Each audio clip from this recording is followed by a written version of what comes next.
மயிலக்கா பிரெக்னெண்டா இருக்கா. சரவண மாமாவுக்கு இந்த விஷயம் தெரியும். வயித்துல இருக்கிறது யார் குழந்தைன்னு மாமா கேட்டிருக்காங்க. கோர்ட் விவாகரத்து கேஸ் இன்னொரு பக்கம் குழந்தை. ஹாய் ஃப்ரெண்ட்ஸ், எல்லாருக்கும் வணக்கம். பாண்டியன் ஸ்டோர் சீரியல்ல நாளைக்கு எபிசோட்ல என்ன நடக்க போகுது அப்படின்னாங்க இந்த வீடியோல பார்க்க போறோம். மீனா வந்துட்டு தங்கமேல் கிட்ட ஃபோன் பண்ணி பேசிட்டு இருக்காங்க. அப்படி பேசிட்டு இருக்கும்போது நேத்து வந்து அவரை பார்த்தேன் அப்படின்னு சொல்றாங்க தங்கமேல். யாரு அப்படின்னு சொல்லிட்டு மீனா கேட்கும்போது சரவணன் மாமாவையான்னு கேட்கறாங்க. ஆமா அப்படின்னு சொல்றாங்க. அவர் மட்டும் இருந்தா பேசாம வந்திருப்பேன். அவர் கூட வந்துட்டு பழனிவேல் சித்தப்பாவும் இருந்தாங்க. அதனால எப்படி இருக்கீங்கன்னு கேட்டு நான் வந்துட்டேன். அதுக்கப்புறமா என் பின்னாடியே வந்துட்டு நீ நிம்மதியா இருக்க அப்படி இப்படின்னு சொல்லிட்டு என்னை திட்டுனாரு. நான் பேசாம வந்துட்டேன் அப்படின்னு சொல்லிட்டு தங்கமேல் சொல்றாங்க.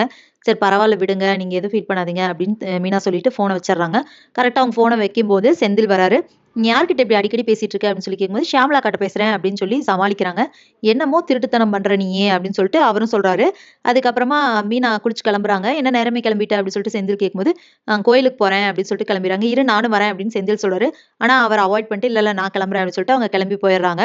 இதுலயே வந்துட்டு செந்திலுக்கு ஒரே டவுட்டா இருக்கு. அவர் என்ன பண்ணாருன்னா குளிச்சுட்டு அதுக்கப்புறமா கிளம்பி போறாரு.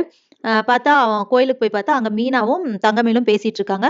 சோ இதுக்காக தான் இவ வந்துட்டு என்ன அவாய்ட் பண்ணிட்டு போயிருக்கா அப்படின்னு சொல்லிட்டு அவருக்கு தெரிஞ்சது. நான் பேசக்கூடாதுன்னு சொல்லியும் பேசுறியான்னு கேட்கும்போது இல்லன்னு போய் சொல்லி இவ அவங்க கிட்ட தான் பேசிட்டு இருக்காளா அப்படின்னு சொல்லிட்டு என்ன பண்ணாருன்னா பாண்டியன் வீட்டுக்கு போயிடுறாரு. அங்க போயிட்டு அவங்க அப்பா அவங்க அம்மா எல்லாத்துக்கிட்டையுமே சொல்லிடுறாரு. அதாவது மீனா வந்து தங்கமேல் கூட என்ன பேசிட்டு தான் இருக்காங்க, அடிக்கடி மீட் பண்ணி பேசிட்டு இருக்காங்க அப்படிங்கிற விஷயத்த சொல்லிடுறாரு. அதுக்கு கோமதி வந்துட்டு வரட்டாவே இன்னைக்கு நான் பேசிக்கிறேன் அப்படின்னு சொல்லிட்டு இருக்காங்க. கொஞ்ச நேரம் கழிச்சு இவங்களுக்கு ஃபோன் பண்ணி மீனாக்கு ஃபோன் பண்ணி இங்கே வந்துரு அம்மா வீட்டுக்கு வா அப்படின்னு சொல்லிட்டு செந்தில் சொல்றாரு. ஓகே அப்படின்னு சொல்லிட்டு மீனாவும் வராங்க. வந்த உடனே கோமதி கேட்குறாங்க, அவ்வளோ தூரம் சொல்லியும் நீ திருப்பியும் அந்த தங்கமேல் கூட பேசிட்டு இருக்க, ஃபோன்ல பேசிட்டு இருக்க, நீ இவன் சொல்றான். அது மட்டும் இல்லாம கோயில்ல பார்த்து பேசிட்டு இருக்கியாமா அப்படின்னு சொல்லிட்டு கோமதி கேட்குறாங்க. அப்ப ஆமா அப்படின்னு சொல்றாங்க மீனா. என்ன நினைச்சிட்டு இருக்க நீ? இந்த குடும்பத்தையே அவமானப்படுத்தினா கோர்ட்டு கேஸ்ன்னு இழுத்து விட்டா அவ கூட நீ பேசிட்டு இருக்கியா அப்படின்னு சொல்லிட்டு கோமதி கேட்கறாங்க. நான் சொல்லி முடிச்சிடறேன். அதுக்கப்புறமா நீங்க என்ன வேணாலும் பேசுங்க. அவங்களுக்கு வந்து வேலை வாங்கி கொடுத்துருக்கேன். அது மட்டும் இல்லாம அவங்க சூசைட் பண்ணிக்கிறேன்னு போனாங்க. அதனால அவங்கள காப்பாத்துனாங்க. இது எல்லாத்தையும் விட முக்கியமான ஒரு காரணம் இருக்கு. அவங்க வந்து இப்ப பிரெக்னென்ட்டா இருக்காங்க அப்படின்னு சொல்றாங்க. அதை கேட்ட வீட்டுல இருக்கிற எல்லாருக்குமே பெரிய ஷாக்கு. கோமதி என்னது பிரெக்னென்ட்டா இருக்காளா அப்படின்னு சொல்லி கேக்குறாங்க. அப்போ பாண்டியனும் வந்துட்டு சரி அப்போ இந்த குடும்பத்தோட முதல் வாரிசு அப்படி அந்த பொண்ணு பிரெக்னென்ட்டா இருக்காங்க அப்படின்னா முதல் சரவணன் கிட்ட எல்லாம் சொல்லியிருக்கணும் அப்படின்னு சொல்லிட்டு பாண்டியன் கேக்குறாரு.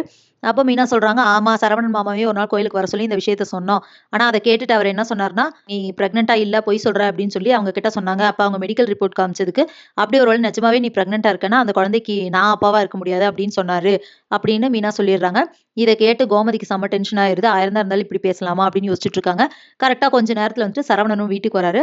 அப்ப அவர்கிட்ட என்ன ஏதுன்னு கூட கேட்காம கோமதி ஓங்கி ஓங்கி 4 அறை அரைஞ்சிடுறாங்க. என்னம்மா அப்படின்னு சொல்லி கேட்கும்போது எப்படிடா அந்த பொண்ணை பார்த்து நீ இப்படி பேச முடியும்? எந்த பொண்ணா இருந்தாலும் இப்படி பேசிருவியா? அந்த குழந்தைக்கு உனக்கு சம்மந்தம் இல்லைன்னு சொன்னியா?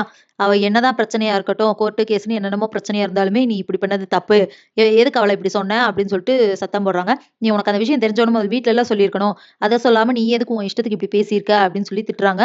சோ இதுக்கப்புறம் என்ன நடக்க போகுது அப்படிங்கிறத இனி வர வீடியோல ஒன்னொன்னா பார்க்கலாம் ஃப்ரெண்ட்ஸ். அது வரைக்கும் வெயிட் பண்ணுங்க. நன்றி, வணக்கம்.